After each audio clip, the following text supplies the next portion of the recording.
बिस्मिल्लाहिर्रहमानिर्रहीम। सूरत यासीन से पहले काफिरों ने तकब्बुर और घमंड के साथ नबी सल्लल्लाहु अलैहि वसल्लम को चैलेंज किया। वो बोसीदा हड्डियां कौन दोबारा जिंदा करेगा? ये नामुमकिन है, कोई ऐसा नहीं कर सकता। तुम झूठे हो, तुम नबी नहीं हो। अल्लाह ताला फरमाता है, जिसने इंसान को पहली बार पैदा किया वही उसे दोबारा जिंदा करेगा, और वो हर मखलूक को खूब जानने वाला है। फिर वो लम्हा आया जब नबी सल्लल्लाहु अलैहि वसल्लम को हिजरत का हुक्म मिला। काफिर आपके घर को घेरे खड़े थे, हर तरफ दुश्मन ही दुश्मन। लेकिन नबी सल्लल्लाहु अलैहि वसल्लम ने सूरत यासीन की आयत तिलावत की और सुकून के साथ बाहर निकल गए। अजीब मंजर था, वो सामने से गुजर गए मगर किसी ने देखा ही नहीं। काफिर हैरान थे, वो कहां गए? रास्ता तो खाली है। और फिर शुरू होती है सूरत यासीन की सबसे दिल हिला देने वाली दास्तान। अंताकिया की धूल भरी गलियों में एक शख्स हाँफते हुए दौड़ रहा था। उसके पीछे गुस्से से भरा हुआ हुजूम था। वो जानता था कि आज उसकी बातें उसे मौत के करीब ले जा सकती हैं, लेकिन फिर भी वो रुक ना सका। वो हक के लिए खड़ा हो गया। उसने बुलंद आवाज से कहा, अगर आप इस सीरीज को मिस नहीं करना चाहते तो चैनल को सब्सक्राइब करें, वीडियो को लाइक करें और अपने कमेंट्स के जरिए हमारी हौसला अफजाई करें। तो अगर आप तैयार हैं, आइए इस रूह को झंझोड़ देने वाली दास्तान का आगाज करते हैं। सूरत यासीन कुरान करीम की एक निहायत अजीम सूरत है, जिसे दिले कुरान के लक़ब से याद किया जाता है। ये मक्का मुकर्रमा में उस वक्त नाजिल हुई जब कुरैश मक्का हक़ को कबूल करने से इनकारी थे और आखिरत में दोबारा जिंदा किए जाने के तसव्वुर को सख्ती से रद्द करते थे। उनके दिल इनकार और शक से भर चुके थे और हिदायत की रोशनी से दूर हो चुके थे। इसी माहौल में अल्लाह ताला ने ये मुबारक सूरत नाजिल फरमाई ताकि इंसानों के दिलों में नरमी पैदा हो, सच्चाई को वाज़ेह किया जाए और जिंदगी और मौत की हकीकत को खोल कर बयान किया जाए। इस सूरत में कुल 83 आयात हैं। इसका नाम यासीन उन्हीं इब्तिदाई हरूफ से लिया गया है जो आगाज में आए हैं। मुफस्सिरीन के मुताबिक ये हरूफ तवज्जो दिलाने और गौर फिक्र की दावत देते हैं, जबकि बाज़ अहले इल्म इसे नबी करीम सल्लल्लाहु अलैहि वसल्लम के लिए एक खुसूसी खिताब भी करार देते हैं, यानी एक मुअज़्ज़ज़ और बाबरकत पुकार। कुरान हकीम के साथ अल्लाह ताला हिकमत से भरपूर कुरान की कसम उठाता है, जो इस बात की कतई दलील है कि आगे आने वाला पैगाम सरासर हक और सच्चाई पर मबनी है। फिर ये हकीकत वाज़ेह की जाती है कि नबी करीम सल्लल्लाहु अलैहि वसल्लम अपनी तरफ से कोई बात नहीं करते, बल्कि वो अल्लाह की सच्ची रसूल हैं, जिन्हें वही के जरिए हिदायत दी गई है और उनका लाया हुआ रास्ता ही सिरात मुस्तकीम है। इस सूरत के अहम मौज़ूआत में इंसानी जिम्मेदारियां, वही की हकीकत, तौहीद का पैगाम, अंताकिया की बस्ती वालों का वाकया जिन्होंने रसूलों को झुटलाया, अल्लाह की कुदरत की निशानियां, मौत के बाद दोबारा उठाया जाना, क़यामत का दिन और जज़ा और सज़ा का निज़ाम शामिल हैं। यहाँ एक अहम सवाल सामने आता है कि अल्लाह ताला अपनी किताब की या अपने नाम अल हकीम की कसम क्यों बयान फरमाता है। बज़ाहिर ये बात कुछ लोगों को अजीब लग सकती है कि खालिक कायनात को कसम की क्या हाजत है, मगर असल नुक्ता यह है कि कुरान इंसानों की हिदायत के लिए नाजिल हुआ है और इसका अंदाज़े बयान भी इंसानी फहम के मुताबिक रखा गया है। गौर करें, जब हम किसी बच्चे से बात करते हैं तो हमारा अंदाज मुख्तलिफ होता है। अल्फाज सादा किए जाते हैं ताकि वो समझ सके। इसका मतलब हरगिज ये नहीं कि बात करने वाला अपनी हैसियत कम कर रहा है, बल्कि मकसद सिर्फ ये होता है कि पैगाम मुकम्मल तौर पर जहन में बैठ जाए। बिल्कुल इसी तरह अल्लाह ताला कुरान में ऐसा उसलूब इख्तियार फरमाता है जो इंसान के इदराक के करीब हो, और कसम का अंदाज भी इसी हिकमत का हिस्सा है। यहाँ अल्लाह की कसम उसकी शान को कम नहीं करती, बल्कि इस हकीकत को मजीद वाज़ेह करती है कि जो बात कही जा रही है वो इंतहाई यकीनी और अटल है। जैसे इंसान अपनी बात को मजबूत करने के लिए कसम का सहारा लेता है, इसी तरह यहाँ मकसद ये समझाना है कि कुरान सरासर हक है और इसमें कोई शक नहीं। फिर इसी तसलसल में फरमाया गया, अला सिरातिम मुस्तकीम, यानी तुम सीधे और दुरुस्त रास्ते पर हो। और इसके बाद ऐलान होता है, तंजील अल अजीज़िर रहीम, यानी ये कुरान उस जात की तरफ से नाजिल किया गया है जो हर चीज पर गालिब है और निहायत मेहरबान भी है। यहाँ अल्लाह ताला इस पैगाम का असल मकसद वाज़ेह फरमाता है कि आप सल्लल्लाहु अलैहि वसल्लम को इसलिए भेजा गया है ताकि एक ऐसी कौम को खबरदार किया जाए जिनके पास पहले कोई डराने वाला नहीं आया, और इसी गफलत की वजह से वो सच्चाई से दूर हो चुके हैं। यानी वो लोग लंबे अरसे से किसी इलाही रहनुमा या नबी की तालीम से बराह रास्त वाबस्ता नहीं रहे थे। इसी वजह से उनके अंदर लापरवाही और बेखबरी पैदा हो गई थी। मक्का के मुआशरे में वही का सिलसिला एक मुद्दत तक रुका हुआ था, जिसके बाइस लोग रूहानी तंबीह और हिदायत की याद दहानी से दूर हो गए थे। अब इस नई पैगाम के जरिए उन्हें दोबारा बेदार किया जा रहा था, और ये दावत सिर्फ एक कबीले या शहर तक महदूद नहीं थी, बल्कि इसका दायरा आहिस्ता आहिस्ता पूरी इंसानियत तक फैलना था, ताकि हर इंसान हक और बातिल में फर्क को समझ सके और हिदायत की तरफ लौट आए। लक़द हक़्क़ल क़ौलु अला अक्सरिहिम, یہ آیت ایک نہایت سنجیدہ حقیقت کی طرف اشارہ کرتی ہے کہ ان لوگوں کی اکثریت کے بارے میں فیصلہ ہو چکا ہے، یعنی وہ اپنی ضد، ہٹ دھرمی اور مسلسل انکار کی وجہ سے ہدایت قبول کرنے کی طرف مائل نہیں ہوتی۔ ان کے دل اتنے سخت ہو چکے ہیں کہ حق کی بات ان پر اثر نہیں کرتی۔ اِنَّا جَعَلْنَا فِي أَعْنَاقِهِمْ أَغْلَالًا، ہم نے ان کی گردنوں میں طوق ڈال دیے ہیں جو ان کی ٹھوڑیوں تک پہنچتے ہیں، اس طرح کہ ان کے سر اوپر اٹھے رہتے ہیں۔ وَجَعَلْنَا مِن بَيْنِ أَيْدِيهِمْ سَدًّا، ہم نے ان کے آگے ایک رکاوٹ رکھی اور ان کے پیچھے ایک رکاوٹ رکھی، اور ہم نے انہیں ڈھانپ دیا، اس لیے وہ دیکھ نہیں سکتے۔ یہ آیات کفار کی باطنی کیفیت کو ایک نہایت گہری اور علامتی تصویر کے ذریعے واضح کرتی ہیں۔ گویا ان کی ہٹ دھرمی اور تکبر نے انہیں اس حالت میں مبتلا کر دیا ہے کہ جیسے ان کی گردنوں میں بھاری زنجیریں ڈال دی گئی ہوں جو ان کے سروں کو اوپر کی طرف جکڑ کر رکھتی ہیں، اس لیے وہ جھک کر حقیقت کو دیکھنے کی صلاحیت ہی نہیں رکھتے۔ یہ رکاوٹ دراصل کوئی بیرونی دیوار نہیں، بلکہ ان کا اپنا تعصب، ان کی جمی ہوئی سوچ اور حق سے انکار کی مسلسل عادت ہے جو ہدایت کو ان تک پہنچنے سے روکتی ہے۔ آخرت کا انکار ان کی سوچ پر غالب ہے، جبکہ دنیا کی محبت انہیں ہر طرف سے گھیرے ہوئے ہے۔ اس لیے چاہے انہیں نصیحت کی جائے یا نہ کی جائے، وہ اس سے فائدہ نہیں اٹھاتے، کیونکہ نصیحت کا اثر صرف ان دلوں پر ہوتا ہے جو اسے قبول کرنے کے لیے تیار ہوں، جو قرآن کی پیروی کرتے ہیں اور رحمان سے اس انداز میں ڈرتے ہیں کہ وہ اسے دیکھے بغیر بھی اس کی عظمت کو تسلیم کرتے ہیں۔ ایسے لوگوں کے لیے یہ ہدایت خوشخبری بن جاتی ہے، جنہیں مغفرت اور ایک عظیم اجر کی بشارت دی جاتی ہے۔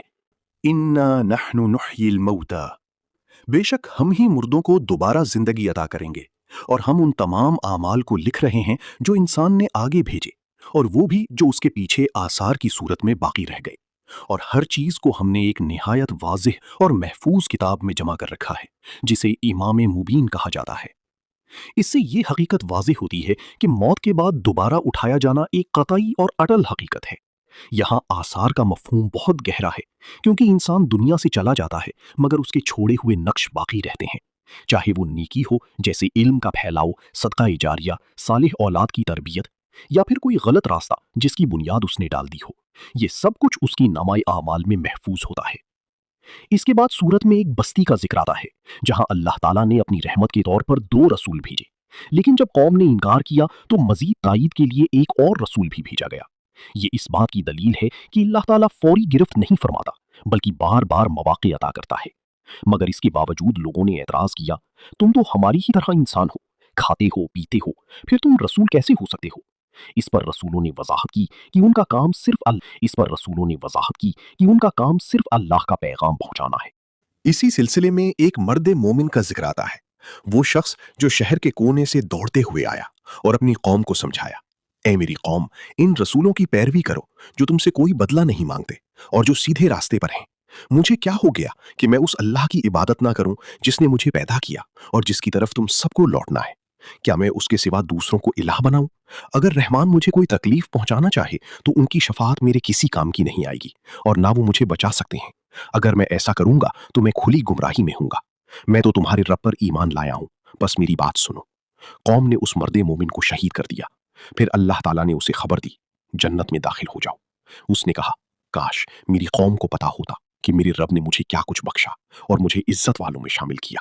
یہ لفظ کاش میری قوم کو پتا ہوتا ایک نہایت گہری حقیقت بیان کرتا ہے کہ حقیقی ایمان انسان کے دل میں دوسروں کے لیے بھی خیر کی خواہش پیدا کرتا ہے۔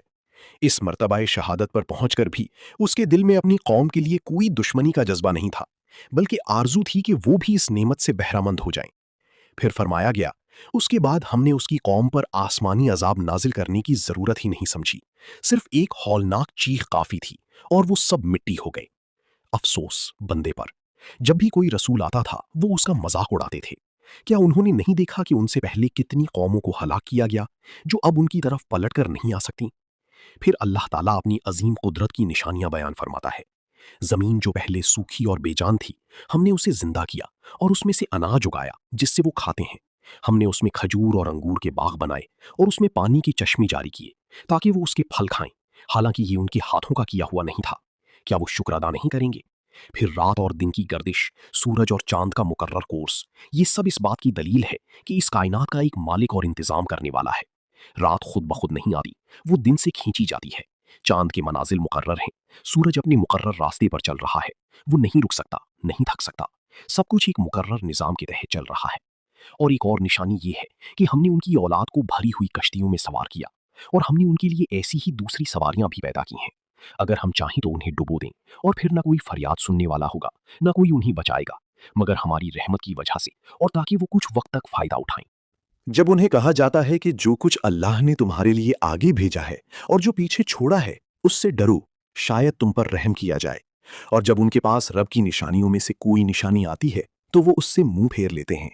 जब उन्हें कहा जाता है कि अल्लाह के रास्ते में खर्च करो तो वो काफिर लोगों से कहते हैं, क्या हम उसे खिलाएं जिसे अल्लाह चाहता तो खुद खिला सकता था? तुम तो सिर्फ खुली गुमराही में हो। और वो कहते हैं, ये वादा कब पूरा होगा अगर तुम सच्चे हो? ये एक ही चीख होगी, फिर वो झगड़ रहे होंगे तो अब भी कुछ करने की मोहलत नहीं मिलेगी। वो कोई वसीयत नहीं कर सकेंगे और ना अपने घर वालों की तरफ लौट सकते हैं। सूर फूंका जाएगा और वो कब्र की राहों से अपने रब की तरफ चलेंगे। कहेंगी, हाय हमारे हाल, कौन हमें हमारी आरामगाह से उठा कर लाया? ये वही है जिसका रहमान ने वादा किया था और रसूलों ने सच कहा था। सिर्फ एक चीख होगी और वो सब हमारे सामने हाजिर कर दिए जाएंगे। आज किसी पर कोई जुल्म नहीं किया जाएगा। तुम सिर्फ वही बदला पाओगे जो तुम करती रही हो। आज जन्नत वाली खुशी में मशगूल होंगी। वो और उनकी अज़वाज साई में तकियों पर टीकी बैठी होंगी। उन्हें वहां हर किस्म की फल मिलेंगी और जो मांगी मिलेगा। रहमान रब की तरफ से सलाम का पैगाम। और आज गुनाहगारों से अलग हो जाओ। क्या मैंने तुमसे वादा नहीं लिया था, ए बनी आदम, कि शैतान की इबादत मत करो, वो तुम्हारा खुला दुश्मन है, और मेरी इबादत करो, ये सीधा रास्ता है। और शैतान ने तुम्हारी एक बड़ी जमात को गुमराह कर दिया। क्या तुम समझते नहीं थे? ये वो जहन्नुम है जिसका तुमसे वादा किया जाता था। आज इसमें दाखिल हो जाओ अपने कुफ्र की वजह से। आज हम इनके मुंह पर मोहर लगा देंगे और इनके हाथ हमसे कलाम करेंगे और इनके पांव इनके आमाल की गवाही देंगे। सूरत यासीन की सबसे मजबूत अकली दलील वो वाकया है जब एक मुनकिर, जिसे बाज रिवायात में उबई बिन खल्फ कहा जाता है, एक बोसीदा हड्डी लेकर आया। उसे तोड़कर नबी सल्लल्लाहु अलैहि वसल्लम को चैलेंज किया, इन बोसीदा हड्डियों को कौन जिंदा करेगा? अल्लाह ताला का जवाब निहायत सादा, मंतकी और ताकतवर है। जिसने पहली बार अदम से इंसान को पैदा किया, उसके लिए दोबारा पैदा करना ज्यादा आसान है। फिर आयत 80 में फरमाया गया, वही है जो तुम्हारे लिए हरे दरख्त से आग पैदा करता है और फिर तुम उसी से आग जलाते हो। ये आयत तवानाई की तब्दीली की तरफ इशारा करती है। हरा दरख्त पानी और रोशनी से तवानाई जमा करता है और जब वो खुश्क होता है तो उसी में छुपी हुई तवानाई आग की सूरत इख्तियार करती है। पानी और आग दो मुखालिफ चीजें अल्लाह के निजाम में एक साथ मौजूद हैं। वो हस्ती जो जिंदा सब्ज दरख्त से आग पैदा कर सकती है, वो कादिर मुतलक बोसीदा और बिखरी हुई हड्डियों में दोबारा जिंदगी डालने पर भी मुकम्मल कुदरत रखती है। आखिर में अल्लाह ताला फरमाता है, जिसने आसमानों और जमीन को पैदा किया, क्या वो इंसान को दोबारा पैदा नहीं कर सकता? क्यों नहीं? वो हर चीज को बेहतरीन अंदाज में बनाने वाला और मुकम्मल इल्म रखने वाला है। और जब वो किसी काम का इरादा करता है तो सिर्फ ये कहता है, हो जा, और वो फौरन वजूद में आ जाता है।